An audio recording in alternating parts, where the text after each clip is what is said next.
পটিয়ায় বায়তুস শরফ শাহ জব্বারিয়া মাদ্রাসার তৃতীয়তম বার্ষিক সভা অনুষ্ঠিত হয়েছে। বিস্তারিত দেখুন প্রতিবেদনে।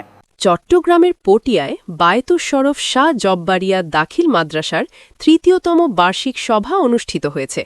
শনিবার ৩১ জানুয়ারি বিকালে মাদ্রাসার ময়দানে এই সভা অনুষ্ঠিত হয়। পটিয়া উপজেলার সাবেক চেয়ারম্যান আলহাজ মোহাম্মদ ইদ্রিস মিয়ার সভাপতিত্বে অনুষ্ঠানে প্রধান অতিথি হিসেবে উপস্থিত ছিলেন রাহবারে বায়তুস শরফ আল্লামা মোহাম্মদ আব্দুল হাই নদভী। অনুষ্ঠানে বিশেষ অতিথি হিসেবে আরও উপস্থিত ছিলেন নাহার বিল্ডার্স ও পটিয়া নাহার পার্কের chairman engineer Mohammad Jasimuddin, supreme কোর্টের deputy attorney general barrister Mohammad Osman, মাধ্যমিক শিক্ষা অফিসার বাবুল চন্দ্র নাথ, মোহাম্মদ মুসলিম উদ্দিন প্রমুখ। মাদ্রাসার সার্বিক উন্নয়নের জন্য মাদ্রাসার কর্তৃপক্ষের কাছে ১ লক্ষ টাকা অনুদান প্রদান করেন নাহার বিল্ডার্সের চেয়ারম্যান ইঞ্জিনিয়ার মোহাম্মদ জসিমউদ্দিন।